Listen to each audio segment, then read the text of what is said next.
인천시 상수도 혁신위원회가 출범 후 처음으로 깨끗한 수돗물을 위한 단기 혁신 과제를 발표했습니다. 수돗물 정보 공개부터 관련 법령 개정까지 다양한 방안들이 나왔습니다. 공항 소음 피해 지역에 대한 내년 지원 사업이 한창 논의 중인 것으로 알려진 가운데 이번에도 농가를 위한 대책은 빠지며 농민들은 또 한 번 실망했습니다. 김포 한강 신도시 구례 마산동 지역에 새 중학교를 설립하는 안이 최근 교육부 중앙투자심사를 통과했습니다. 제100회 전국체전이 5일간의 열전을 마무리하고 폐막했습니다. 이번 체전은 VR 등 전에 없던 색다른 즐길거리가 마련됐습니다.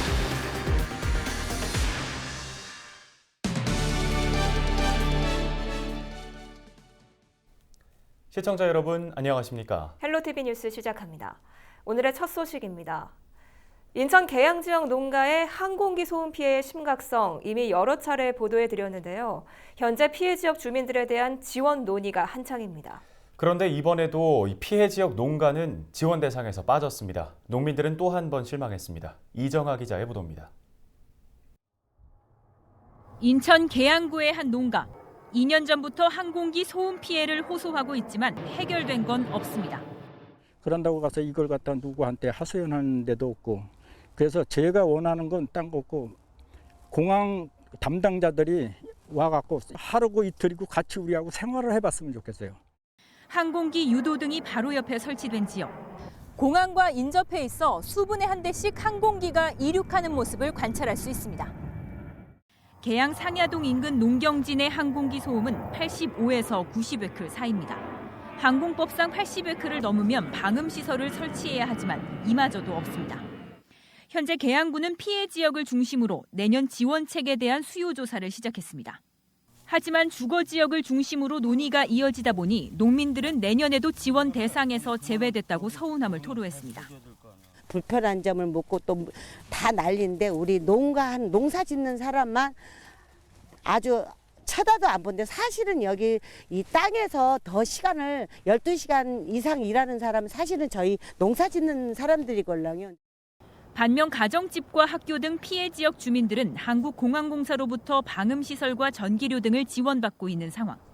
이에 대해 한국공항공사는 공항 소음 대책 지원에 관한 법령에 피해 농가에 대한 세부 내용이 명시가 안 돼 있을 뿐 일부 지역에 따라 농로 개선 사업 등은 꾸준히 지원하고 있다며 농가만을 특별히 배제한 건 아니라고 밝혔습니다. 항공기 소음으로 인한 농가의 피해는 이미 수년 전부터 지적된 문제. 하지만 계양 테크노밸리로 인한 지역 난개발 등 굵직한 과제들까지 겹치며 소음 문제는 해결이 쉽지 않은 상황입니다. 헬로티비 뉴스 이정아입니다. 붉은 수돗물 사태를 겪은 인천시가 다시는 똑같은 상황을 반복하지 않겠다며 전문가와 민관이 함께하는 상수도 혁신위원회를 출범했죠. 인천시 상수도 혁신위원회가 출범 후 처음으로 깨끗한 수돗물을 위한 단기 혁신 과제를 발표했습니다. 수돗물 정보 공개부터 관련 법령 개정까지 다양한 방안들이 나왔는데요. 이재필 기자가 취재했습니다. 67일 동안 이어진 인천 붉은 수돗물 사태. 인천시 상수도 혁신위원회가 깨끗한 수돗물을 위한 단기 혁신 과제를 발표했습니다.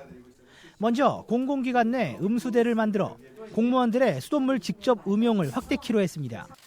지역의 수돗물이 안전하다는 것을 시민들에게 직접 보여줘야 한다는 겁니다. 특히 수돗물 정보를 스마트폰 등을 통해 시민들에게 공개하고 수돗물 운영 민관 거버넌스를 조례로 정해 운영하는 방안을 추진하기로 했습니다. 여기에 시 상수도 사업본부장 임기제 도입 등 시 상수도 사업본부의 전문성과 책임성도 강화하기로 했습니다. 지금도 일부 민원이 있는 것들을 민원을 지속적으로 수집하고 그 수집된 내용들을 분석을 통해서 핵심이 어디 있는지 이것들을 우선 해결을 해나가도록 하겠습니다. 26만 가구의 피해를 야기한 붉은 수돗물 사태. 혁신위원회의 단기 혁신 과제가 얼마나 시민들의 호응을 이끌어낼 수 있을지 관심을 모으고 있습니다. 헬로티비 뉴스 이재필입니다. 김포 한강 신도시 구례 마산동 지역에 새 중학교를 설립하는 안이 급물살을 타고 있습니다. 이기형 경기도 의원은 가칭 마산중학교를 김포 구례동에 설립하는 안이 최근 교육부 중앙투자심사를 통과했다고 밝혔습니다.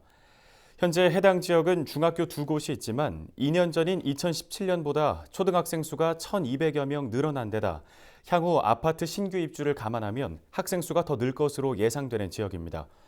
한편 이번 중앙투자심사를 통과한 가칭 마산중학교는 37개 학급 규모로 270억 원의 예산이 투입될 예정입니다.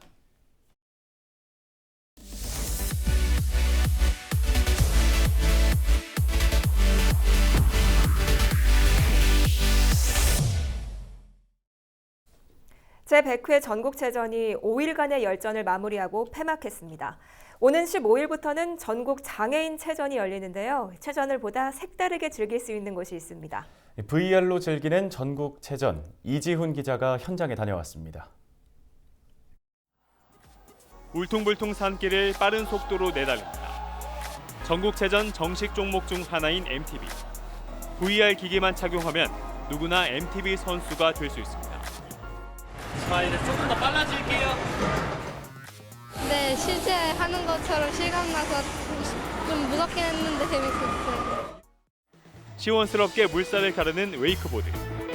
물 위의 작은 움직임에서부터 뺨을 스치는 바람, 아찔한 속도감까지 실감나게 체험해봅니다. 가상현실이 아니라 현실 같아요. 이런 걸 보면서 앞으로 과학기술이 발전하면 엄청난 새로운 세상이 올 텐데. 한 발 한 발 조심조심. 떨어지는 거야. 바로 하나, 셋. 가상현실은 75m 높이 다이빙대의 짜릿함을 온몸으로 느끼게 해줍니다. 야구와 양궁, 볼링까지 전국체전 ICT 체험관에선 체전 10개 종목을 누구나 쉽게 즐겨볼 수 있습니다. 체험 비용은 모두 무료입니다. 전국체전 ICT 체험관은 체전 폐막 후 잠시 휴관하다 오는 15일부터 19일까지 이곳 잠실 종합운동장에서 다시 문을 엽니다. 헬로티비 뉴스 이지훈입니다. 제100회 전국체전이 폐막했습니다. 경기도는 대회 18연패에 나섰죠. 그런데 전국체전의 종합순위는 단순히 메달 숫자로만 결정되지 않는다는 것 알고 계셨나요? 종합순위가 어떻게 결정되는지 박재한 기자가 소개합니다. 전국체전 순위를 결정하는 종합점수, 이는 메달 점수에 종목별 채점을 더해 결정됩니다. 먼저 메달 점수는 그나마 단순합니다. 금메달을 딸 경우 개인전은 40점, 단체전은 80점을 받습니다. 단체전 배점이 개인전보다 2배 정도 높은 겁니다. 종목별 채점은 복잡합니다. 기본적으로 상위 6위까지는 점수를 받는 게 원칙입니다. 다만 토너먼트는 금은동이 각각 8점과 7점, 5.5점을 받습니다. 그리고 8강에 진출한 5위부터 8위 팀도 2.5점을 받습니다. 마라톤과 경보 등은 미리 정해둔 제한 시간을 통과하면 모두 점수를 받습니다. 제한 시간 내 골인한 선수 중 최하위가 1점을 받고 순차적으로 1점씩 더합니다. 만약 제한 시간 내에 100명이 통과했다면 1등은 100점이 되는 구조입니다. 개최지는 2001년 충남 대회부터 가산점을 받습니다. 기록 경기 중 육상이나 수영 등의 종목은 종합 점수의 20%를 얹어줍니다.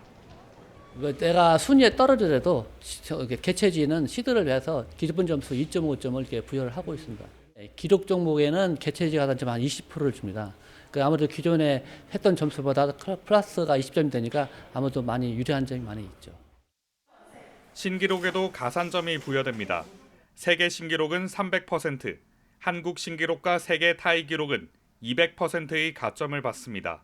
자신 최고 기록만 경신해도 50%의 가산점이 붙습니다.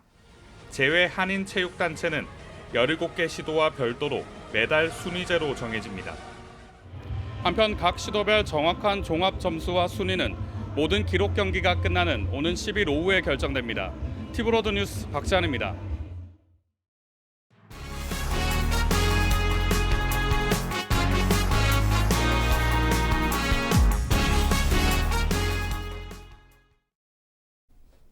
백세 시대란 말 더 이상 낯설지 않죠?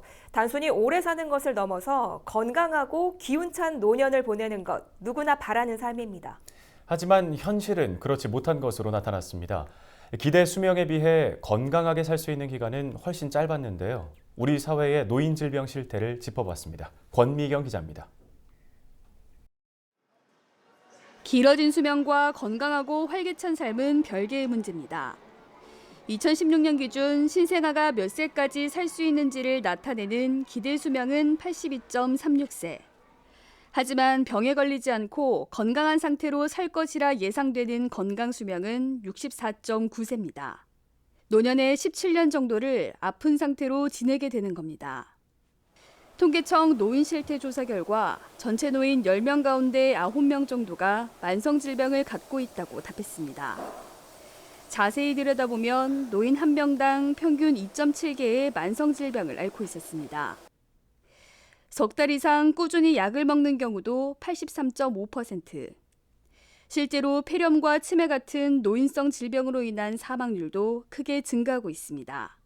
폐렴이 2017년에는 4위였는데 18년에 3위로 올라왔고, 그다음에 알츠하이머병 같은 경우에도 17년에 11위에서 두 단계를 상승한 올해 18년에는 9위의 이제 순위를 차지하게 되었는데요.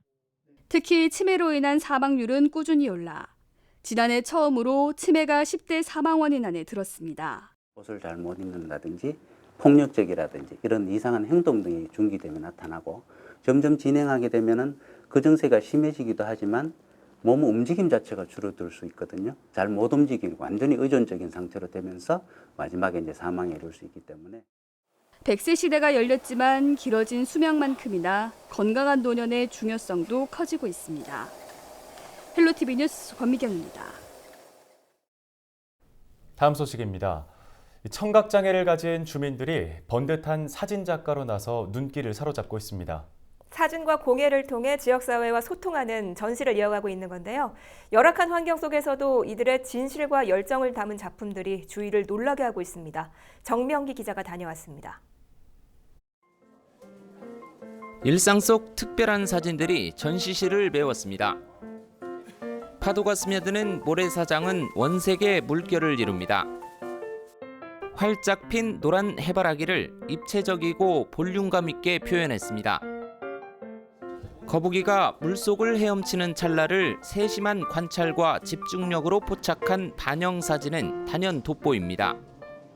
농인의 특유의 감각으로 그 형상만 바라보고 찍는 게 아니라 이 그 돌 자갈과 이 물빛의 형상으로 독특한 모양을 발견했습니다. 그래서 어디 한번 찍어보자 찍어봤는데 훌륭한 거북이 형상이 나왔습니다.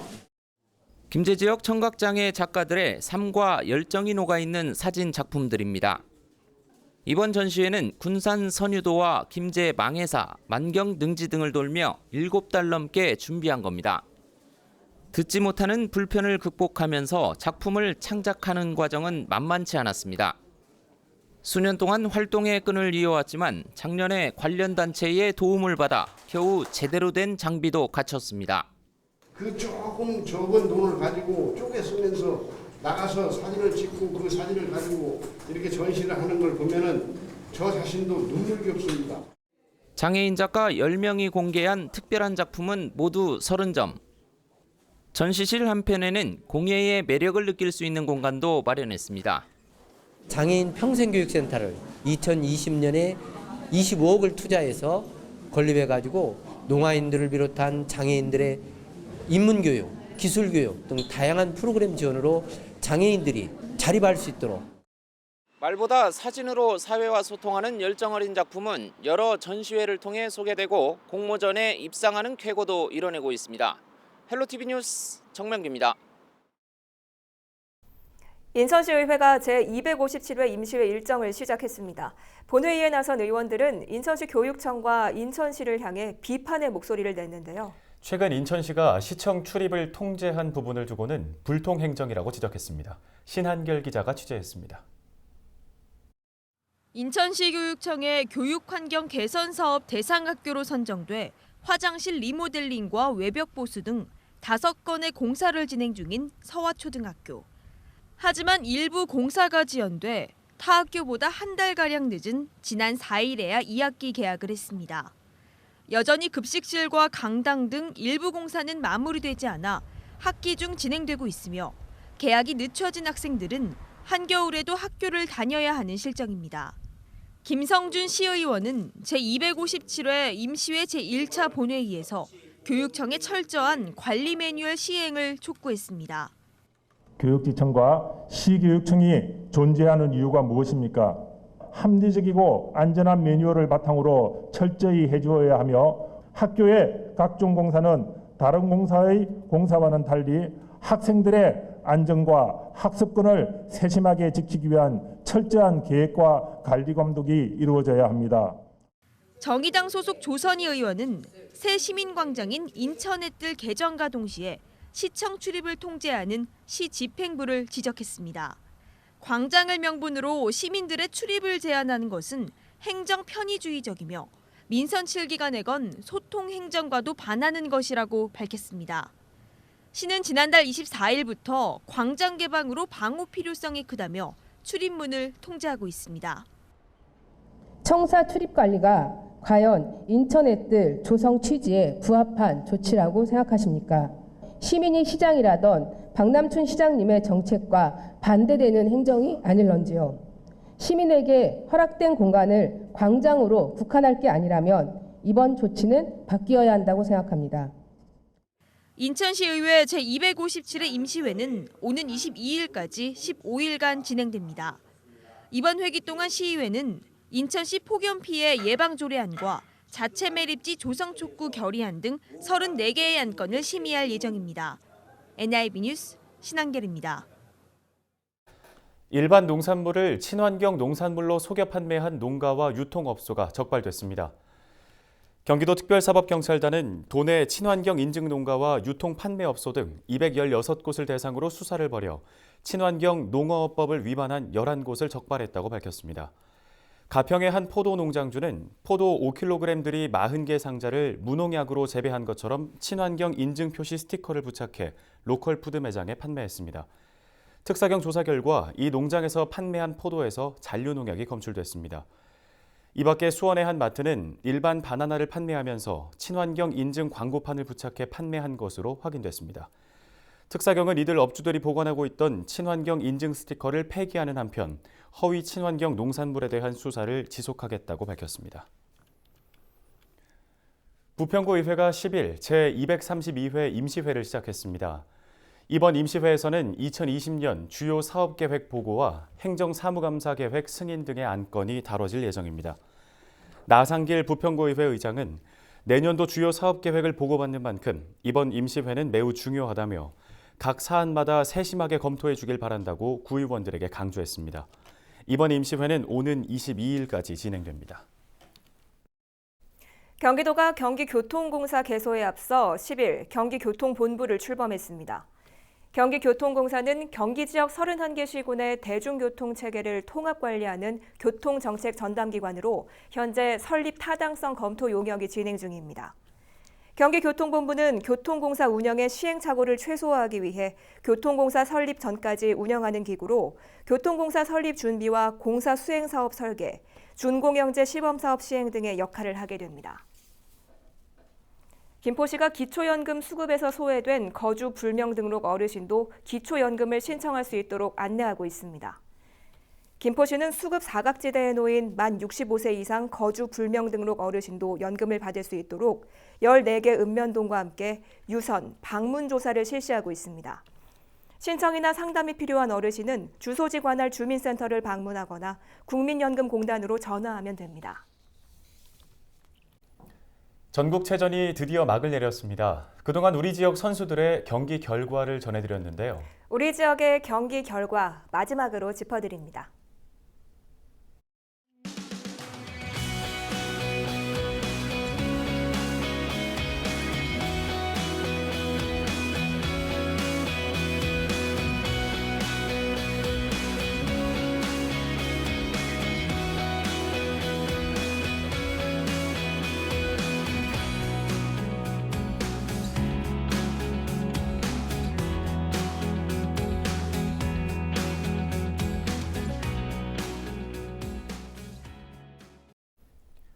헬로티비 뉴스, 오늘 저희가 준비한 소식은 여기까지입니다. 저희는 언제나 지역 주민 여러분 곁에 있겠습니다. 시청해주신 여러분 고맙습니다.